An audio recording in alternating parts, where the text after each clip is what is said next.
Hello Martin, thank you for taking the time.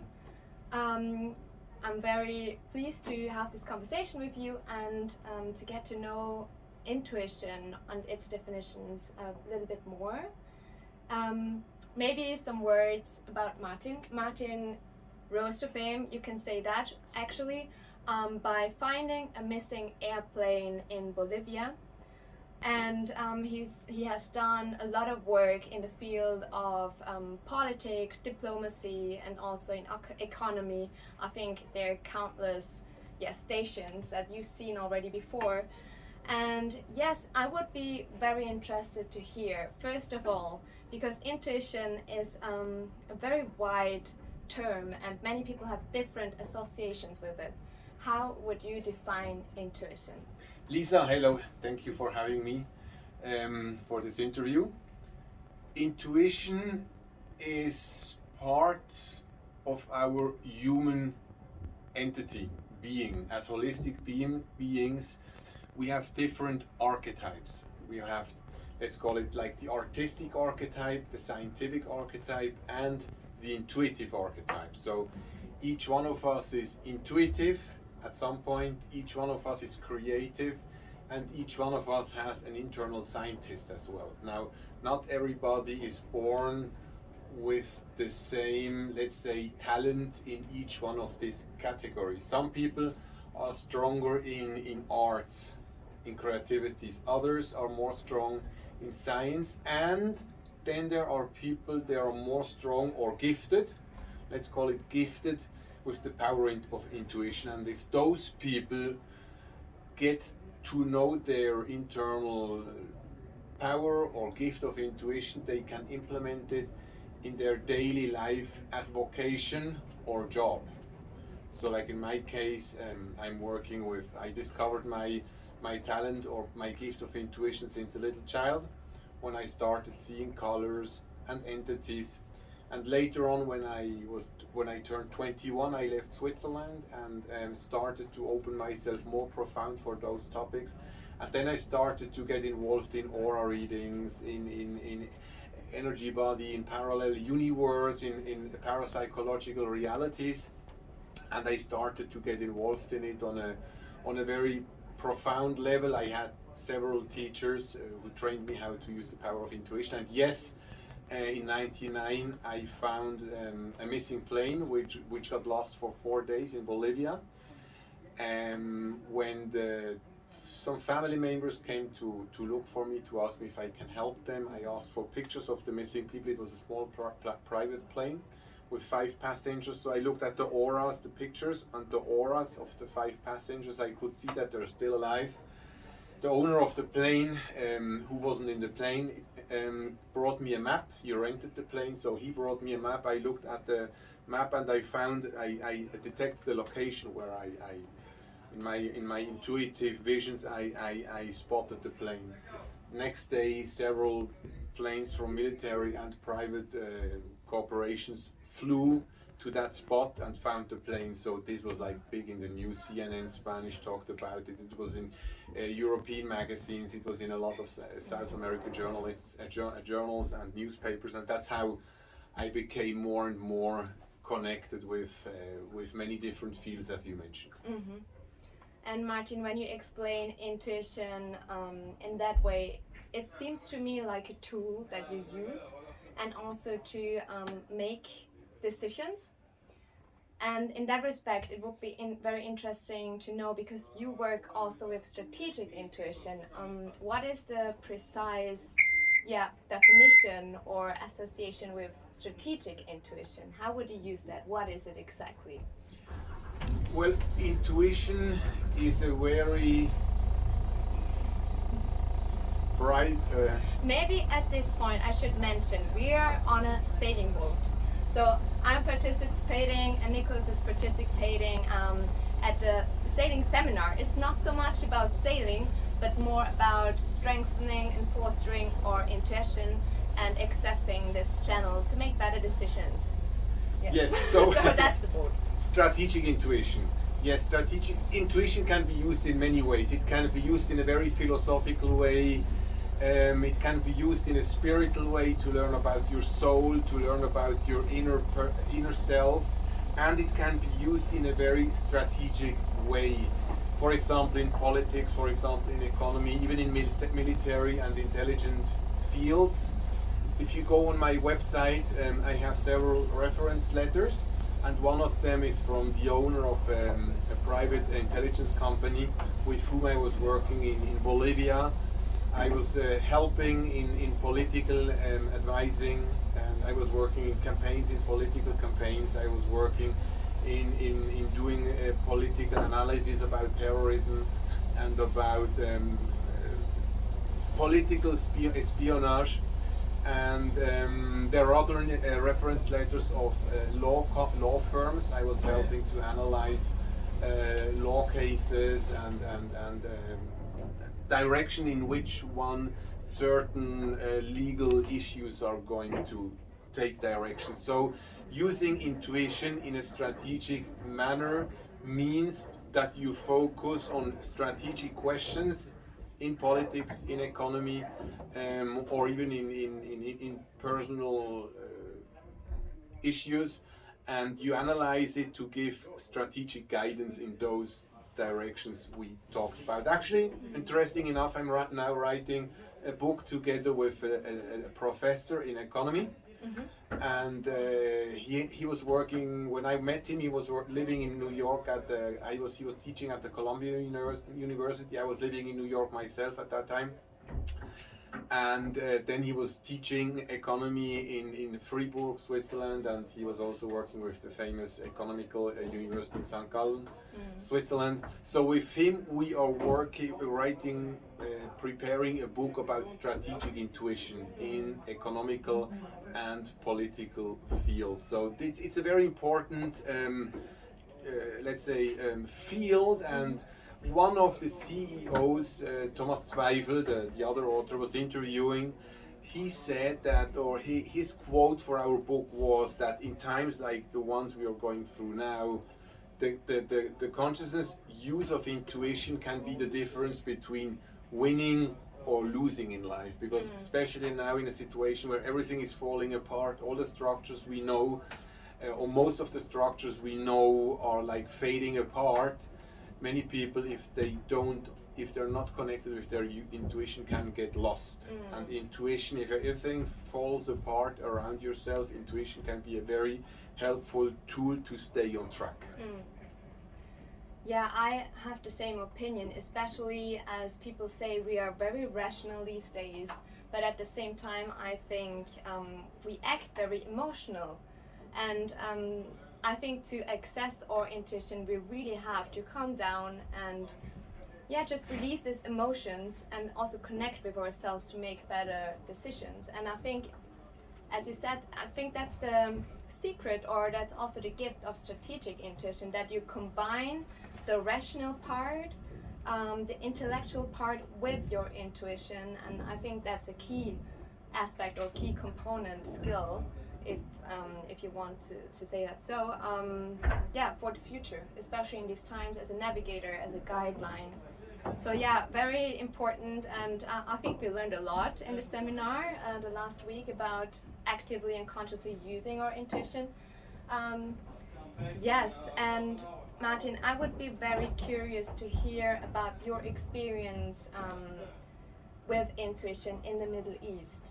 So you lived in Israel for 2 years, and you worked with many different people also in the last, 20 years. What is your impression about intuition in this area, geographical and maybe also conflict area, and how is it to work with people there? How important do they regard intuition there? Yes, I lived for 6 years in the Middle East. I moved there in 2008, and I lived 6 months in Tehran, Iran, and then I lived in Beirut, and then I moved to Israel. Working always in my field of speciality, strategic intuition. My clients were politicians, were journalists, but also military and individuals as well, of course. And before moving to the Middle East, I lived in South America for like 12 years. And I found lots of similarities between the people in South America and the Middle East. They're both very emotional culture. Meanwhile, we Europeans are more rational people. So South Americans and Middle Easterns are much more intuitive or sensitive or emotional people. So it was very interesting from a cultural perspective to travel back and forward between those countries, living and working there. And as I was working a lot with people in different professional fields, I had interesting tools to compare. And that, for me, one of the most important, not so much from a professional point of view, but more from a human aspect, was like when I was in Beirut. I knew people from the Hezbollah, which is a political faction section, Shia, in Beirut. So I knew those people. I had friends who were close to Hezbollah or with Hezbollah. And 2 days later, I traveled to Israel and I met people from the IDF, Israeli Defense Force. And the most important for me was to see how, when you sit together with those people who are enemies on the battlefield, but when you speak with them in private, they're all, at the end of the day, they're all human beings. They're married, they're children. So it was very interesting on one side from a bigger scale to see on one side from a social level and a human aspect, the emotional background all those cultures have. And from a human aspect and the ethical or moral aspect, to see how at the end of the day they have the same worries, they have the same concepts of moral or of ethics under their own banner. They live, they work with, or they live under.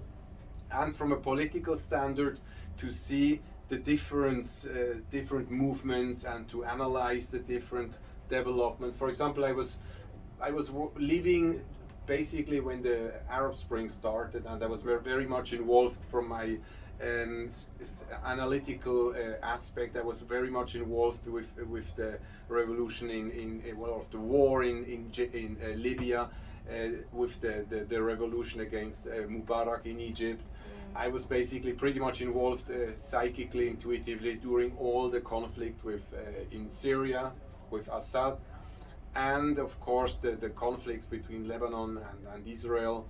And another aspect which for me is interesting from my perspective is that when you work not only with informations you see and read in the newspaper, but if you work with insights you get from an intuitive psychic point of view, is that how different those two sources of information are sometimes. And this is another very important, let's say, learning which I received in this time, is that at the end of the day you get better along with your own intuition in terms of reality and truth, rather than with public sources like magazines or newspapers, because they don't really give the truth, but they give what certain institutions want people to believe.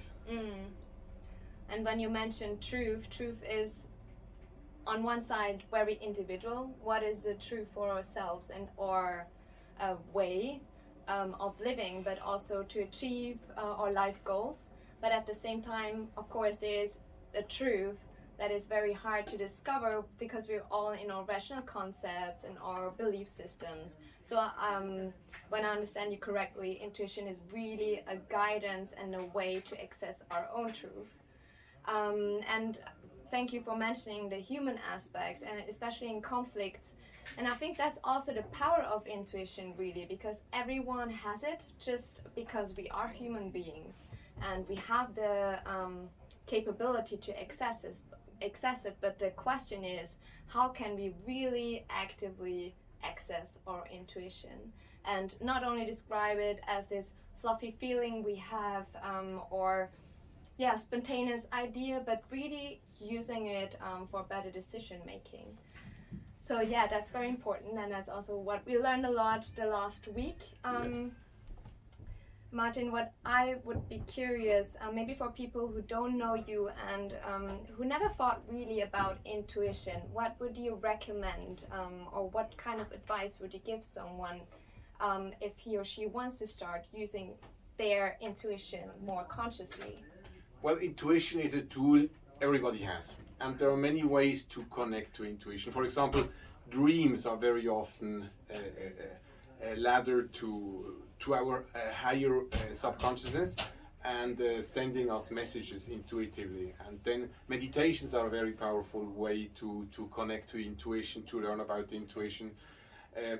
On the internet you have a lot of good books and videos, and of course my website, for example, is in English and in German, martinzoller.com.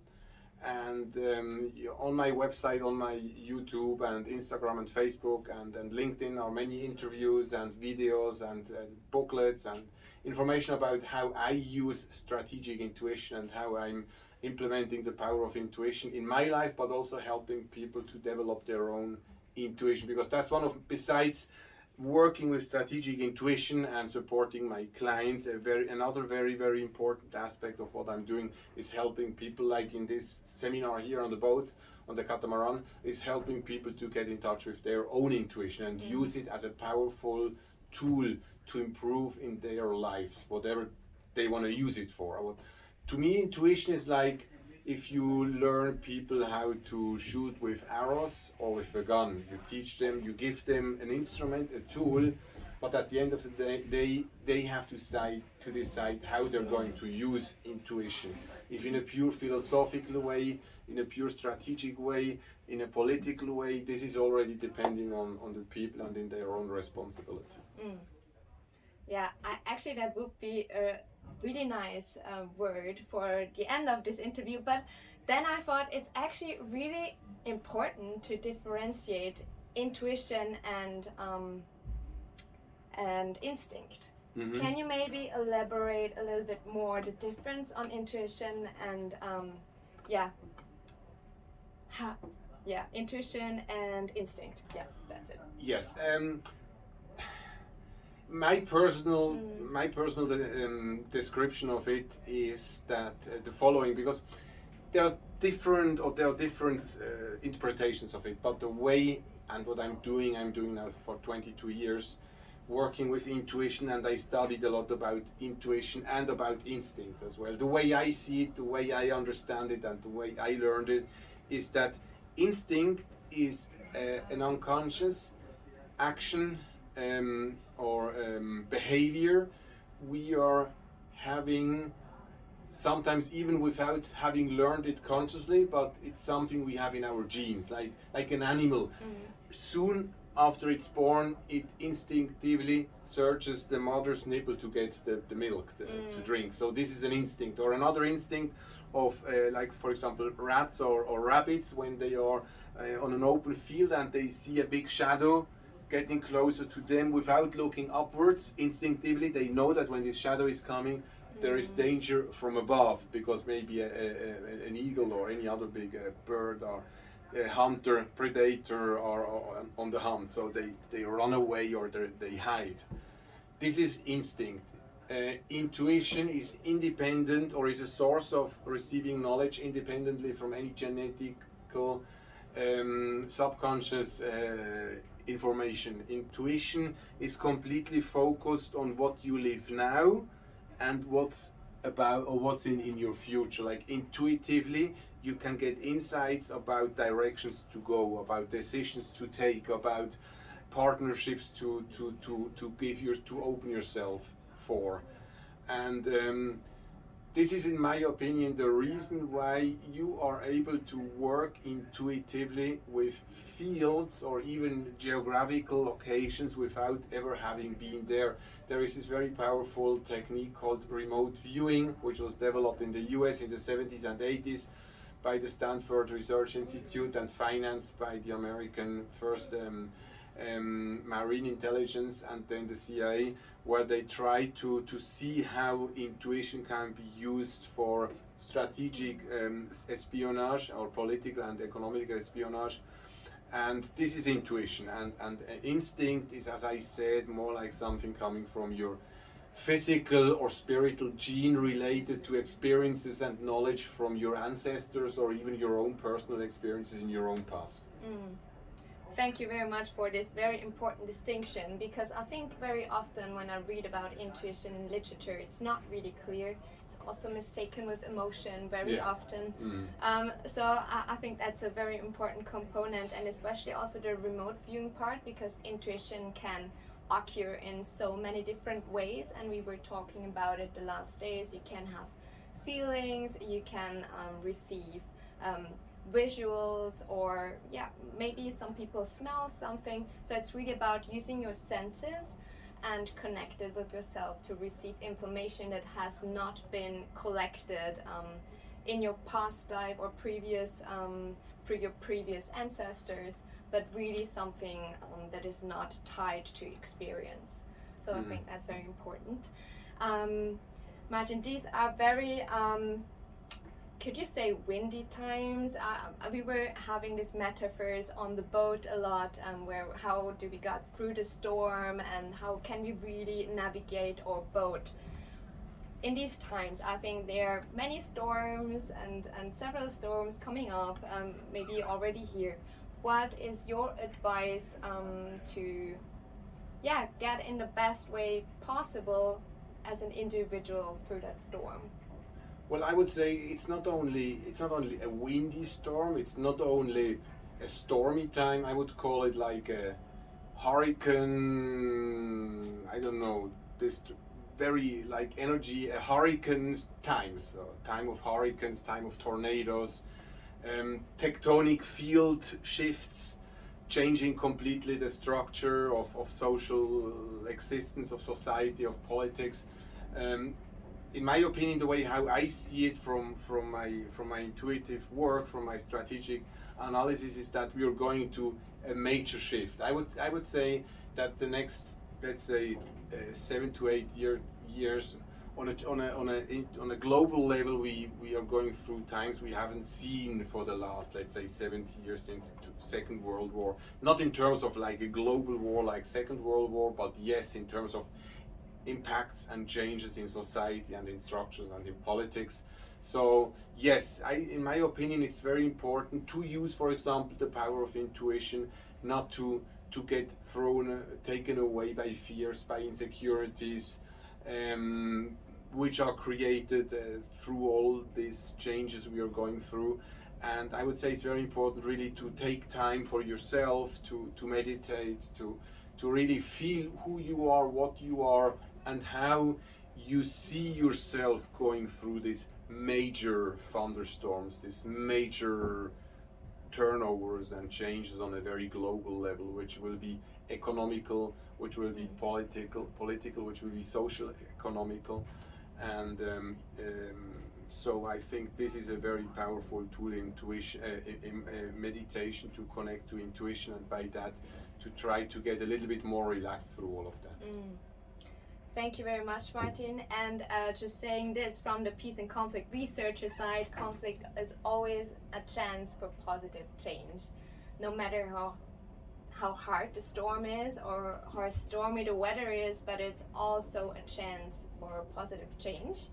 So that's very important to mention as well. And thank you very much for your time. Thank you to Olaf and you for this seminar. It was really enriching, and I feel well equipped, and there's a lot to practice as well, because intuition is a lot about practicing, not only about connecting to yourself, but really also getting to know yourself. So there's a journey ahead, but I'm looking forward to it. And well, thank you very much, Martin. Thank you, Lisa. All the best for your work, and I wish you good luck with your strategic intuition. It was nice having you on board, you and your boyfriend, and it was nice having the two of you in this seminar. Thank you very much, Martin.